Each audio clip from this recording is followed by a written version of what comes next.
Just a heads up, this is actually part 2 of a collaboration with my good friend, Captain Vader. What's up? If you want the full context for this video, please be sure to watch his on CinemaSins' video for the animated Lilo and Stitch movie. This movie exists. Oh, I see. Now we're sending this movie simply on the fact that it's a live-action remake and siding with the internet minority who think that these shouldn't exist. I haven't seen any other Disney remakes besides this one, but that's more so due to my disinterest in the originals. I don't think these are inherently a bad idea. It's really the execution that matters. You've probably seen this Disney opening logo hundreds of times and not once thought about why so many lights are on inside this giant castle wasting electricity. But thanks to this educational film critique channel, you now understand more about the world around you and can carry forth as an upright citizen. You're welcome. I find it interesting that you call yourself an educational film critique channel in this sin. When I first discovered CinemaSins way back in the day, I was under the impression that you were a channel that primarily focused on educating viewers about actual mistakes in films, like continuity and visual errors. To be fair, you have always sinned those things, but they are very rare since you would rather make cringy jokes and nitpick every aspect of film narrative structure, no matter how strongly backed they are by literary science. What I'm saying is, as someone who loves science, and as a YouTuber who strives for educational value in my videos, I find it really scummy that you continue to hide behind this facade, and it's had a genuinely negative impact on pop culture discourse. Making your alien language a one-to-one cryptographic translation of English. This basically means that the alien language was based on English and then changed into a code with the exact same amount of letters in the alphabet and the exact same phonetic rules. Which is fine if you're willing to deal with the philosophical and cosmological implications of the startling information that Earth's English is the etymological center of the universe. This movie does not. So you sin the fact that the Tantalog language can be cryptographically translated down to the letters of an Earth language, but not the fact that the aliens using it look like animals from Earth? Name a science fiction property that doesn't show aliens and their culture as having characteristics similar to what we have on Earth. If there were, the audience would have nothing familiar to latch onto to know what was going on. They would be, pardon the pun, alienated. 626 is unstoppable. I'm honestly surprised that June 26th hasn't become Stitch Day or some shit where people quote this line while doing stupid social media stunts. And I just created it, didn't I? No, it already is Lilo and Stitch Day. And that's not a sin for the film, that's just your hypothetical problem with the audience that no one cares about. Movie cuts to some of the other aliens, but completely leaves out a live-action Mr. Pookie McFluffentuft. I can only assume that this is because they are making a standalone spin-off with his character being fed up with your bullshit. Jeremy pads the sin count with bullcrap cliche. Don't make me say it. Uh-oh. Designing your gene tracking gun to focus on the smaller amount of genetic material in the room instead of the still existing larger amount of genetic material in the room. Because they're programmed to track any genetic material from 626 that strays beyond the spot where he's being restrained. They're not going to shoot him when he's detected as being there, but will shoot wherever his DNA is detected elsewhere, even if 626 himself is in the spot where he's supposed to be in. This is exactly how they worked in the original film too. Also, what is the shoot-to-kill threshold on these things, and why are they self-firing? Refer to the previous sin.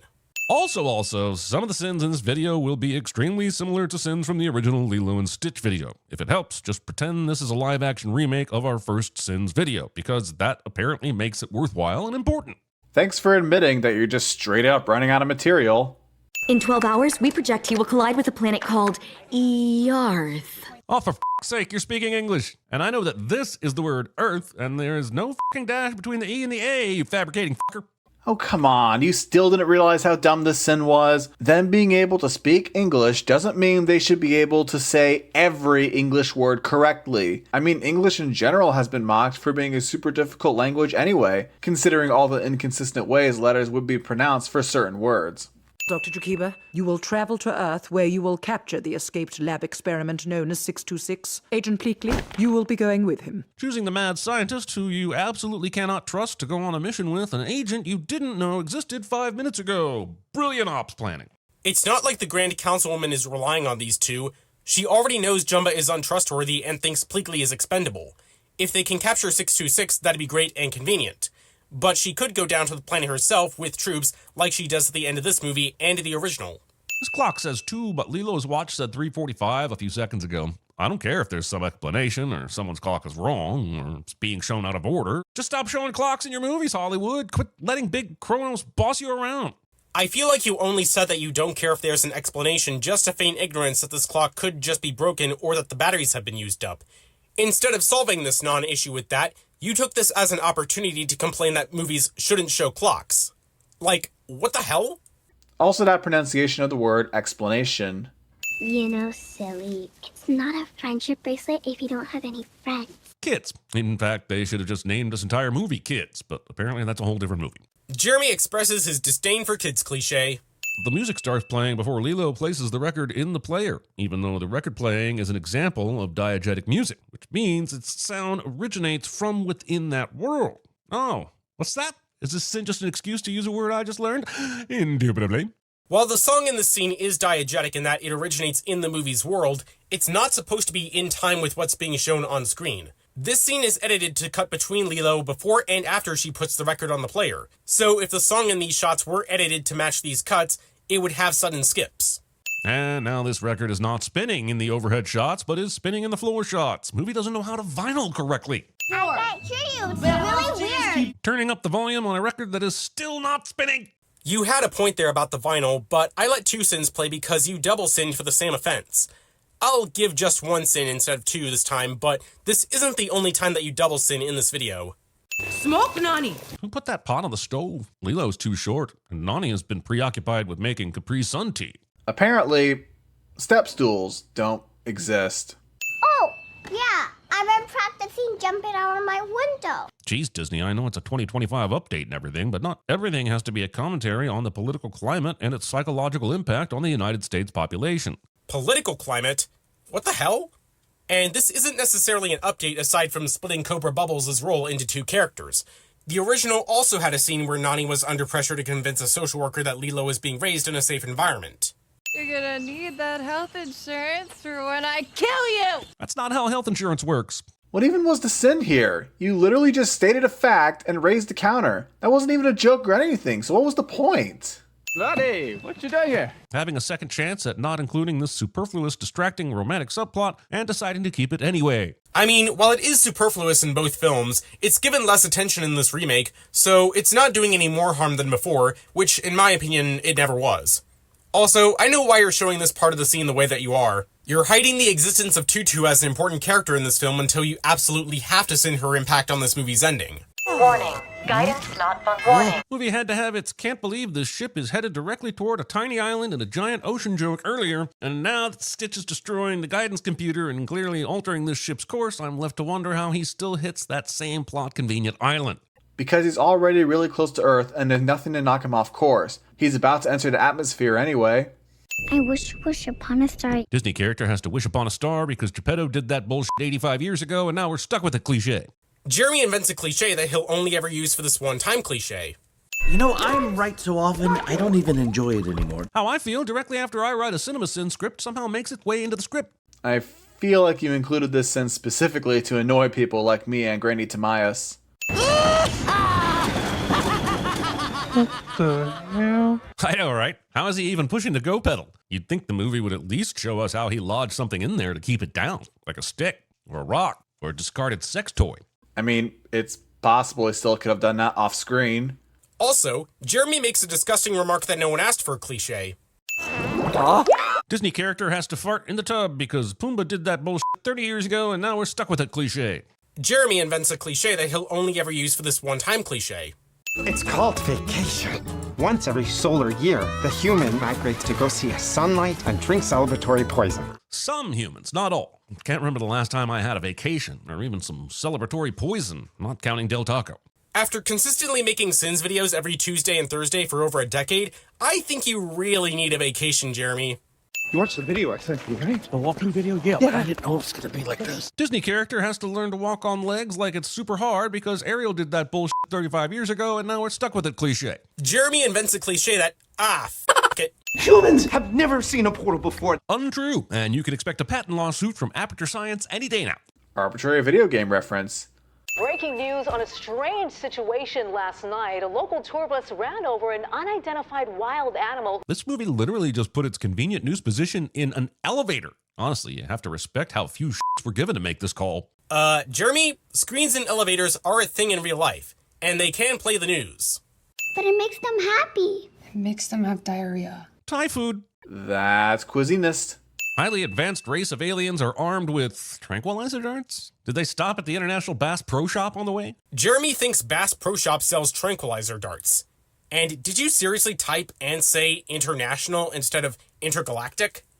Adorable animal posters that basically say, you better take this dog with you or we're going to kill him. So, like, real adoption posters? Again, what's the sin? Are you sinning real life for having these posters? Wait, 626 was also adopted on 626? This kind of coincidence deserves a mathematical inquiry, like the birthday problem, so a professor can do some math and make some money showing us how our idiot brains don't understand random correlation. However, I'm still sinning this because I'm pretty sure it was crafted by a human trying to be clever and not by the unfeeling cosmos of mathematical chance. Dude, it's a movie. It's allowed to have tongue-in-cheek moments like this. Just like how some comic book characters like Pamela Isley, Victor Fries, and Harleen Quinzel are the real names that are a play on words of the Batman villains they become. Walking casually into the shark's house and throwing bits of their ceiling everywhere. Jeremy has never been to the beach, probably because he lives in landlocked Tennessee. He really needs that vacation. Wait, Lilo! Now I have to stitch that up. Winning the battle for the most forced retroactive character naming origin when we were all content to just let Han Solo hold that title forever. Nah, and Han Solo thing was way more forced. What? Who are your people? I don't have people. I'm alone.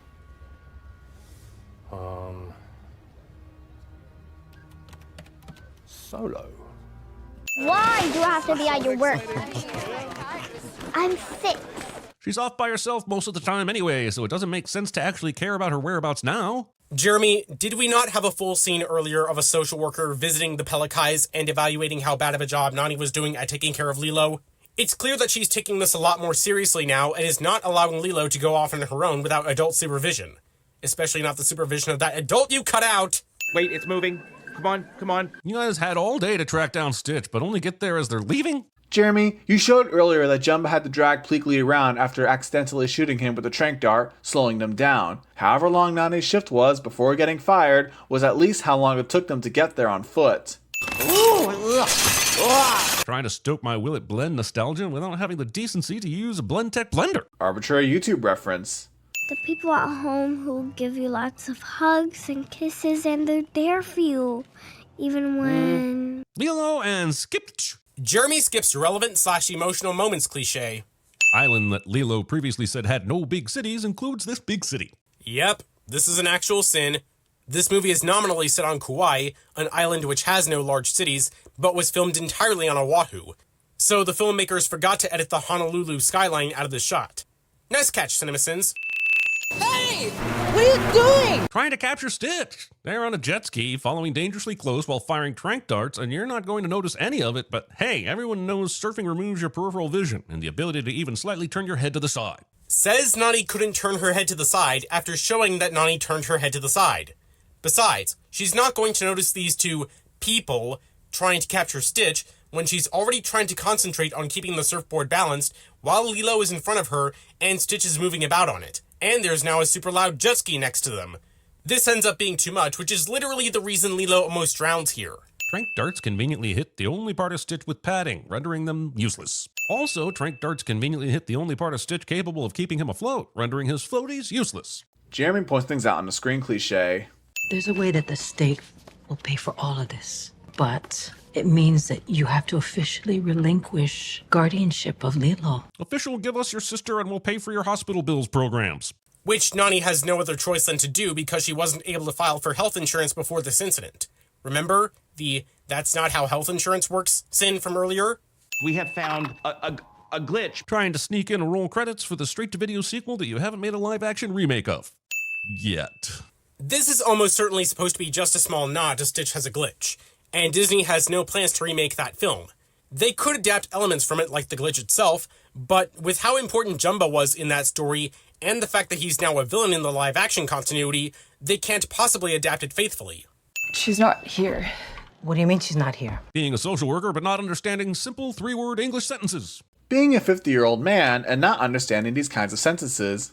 Sometimes family isn't perfect, but that doesn't mean they aren't good. But it might mean they aren't good to be around, right? It's okay to get distance from toxicity, even if it's a family member, right? Okay, just making sure, in case someone needed to hear the non-Disneyfied version of what's happening here.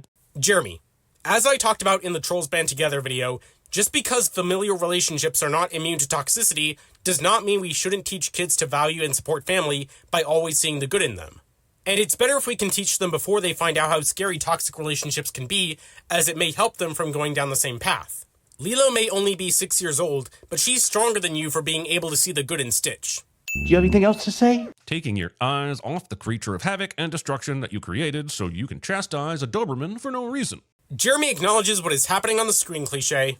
This movie's portal gun operates in various ways throughout the movie, sometimes just making it so you can see and walk through walls, sometimes making it so you can shoot two portals that connect, and sometimes it just allows you to basically teleport anywhere you want. And it does all this without ever once stopping to explain it to me with some clunky exposition.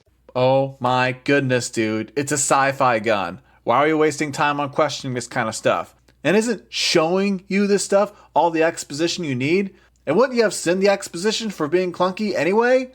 If you care about this little girl at all, you'll leave her here. That's right, the old leave 'em 'cause you love 'em sacrificial trope. Even kids' movies aren't immune from the classics. It still makes sense, doesn't it?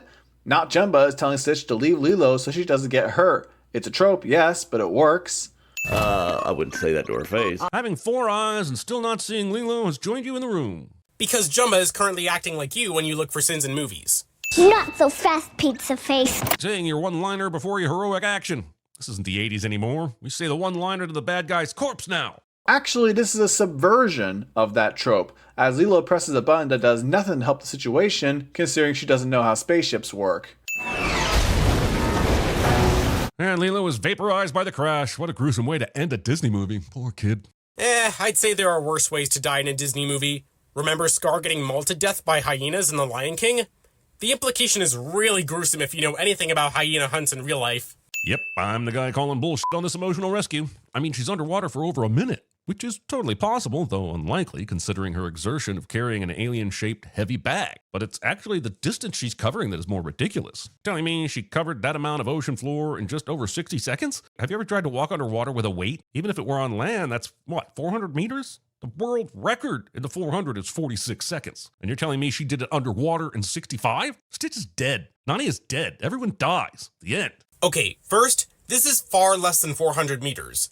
Knowing that Jumba's ship is smaller than it was in the original, and judging from where the shoreline is in the shot, this looks to be about the length of an American football field, including the end zones if we're being generous. In that case, the distance would only be 120 yards, or just under 110 meters, not 400. Second, just because the movie shows us this in 65 seconds does not mean it only took that long. It could have taken more for all we know. Third, Kate Winslet was able to hold her breath for over 7 minutes while filming Avatar: The Way of Water, so Nani should be well incapable of holding her breath for more than a minute while carrying a heavy object underwater, considering she has trained for this very thing as shown in a scrapbook earlier that foreshadowed this ending. This was during the emotional moment that you skipped, by the way. And fourth, sinning this scene that genuinely rivals any scene from the original. Yes, I'm dead serious. And it made for a hella cool intro, so 50 sins. Jump-starting your dead alien dog friend. Saying what's happening on a screen cliché. No! Hey, leave him alone! You're not even cuffing him properly. Stitch has 2 sets of arms, which the Federation and the movie as a whole seem to have forgotten. I agree that the Federation should have thought to cuff his secondary arms too. But the movie does not forget about them, as Stitch is seen scratching his ear with one of them in the scene after this. Can Stitch say goodbye? Yes. Come here, Stitch. We're gonna miss you. Nani ruining this touching moment by not knowing how tall the CGI insert would be and deciding to stitch-scritch the air above his head a couple times. Show it again. She's petting empty space. It's the simple things. Another sin I agree with, but that f***ing laugh. So I'll give 9 instead of 10. A sentence that will be henceforth served here on Earth. Lilo. She did it again. Slow it down this time. It never gets old. Double sinning for the same offense, and that f***ing laugh again. No discounts this time.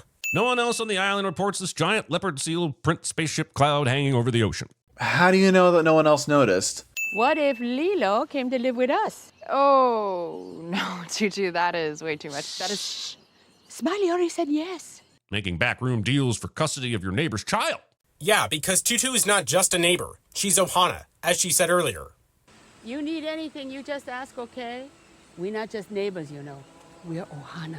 This is why you cut out most of her appearances in the movie up to this point, and I have never seen CinemaSins manipulate a movie to this extent. So I'm giving this 10 sins. You're so smart, Nani. I think you should join the Marines. Trying to make the audience feel better about this moment by having Lilo be okay with it, even though any average 6-year-old would be terrified. But Lilo is no average 6-year-old. As I mentioned in Captain Vader's video on the animated film, there's a very likely possibility that Lilo is autistic. So the way she processes emotions and comes to terms with the absence of certain figures in her life is going to be different to how a quote-unquote average kid would. I missed you too, Stitch. Aww. Your reaction to this perfect ending. Every change the movie makes here is better. Jumba stays a villain and gets taken away, which makes much more sense. Lilo finds safety from Nani's incompetence while staying with people she knows and loves. And Nani attempts to get her shit together by going to school and pursuing a solid future. The movie doesn't break Ohana, it expands it. And now I have to sin you, because the internet is a bunch of crybabies who don't want their precious nostalgia sauce ingredients changed. Unlike me, who has been a steadfast example of reason and temperance, and a shining example to all my whole life. Suck it, losers. First of all, every change, even Bubbles not being a badass. Second of all, you just straight up say that you thought Jumbo was a villain in the original. He wasn't. The Evil Genius title was just that, a title. Third of all, Nani's incompetence. Are you seriously still trying to sell this idea that she was a terrible human being, which I added 100 sins for? And you implied that she never got her stuff together, but she tried. She spent the whole original movie trying. On the other hand, thank you, Jeremy. Finally, someone of your position gets it. I even made an entire video detesting the claim from this movie's haters on the internet that it goes against the message of the original. I, too, am sick and tired of them spreading this false narrative that Nani didn't try hard enough to keep Lilo in her custody when the movie goes out of its way to give a situation where they could still be together. The only reason she isn't regularly is because Lilo wanted Nani to be happy by following her dreams and not to worry because she's being cared for by people who they consider Ohana. I may not agree with your exact defense for this ending, but I will nonetheless remove 5 sins.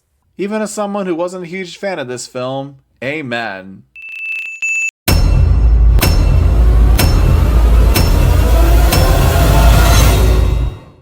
Not even close, baby.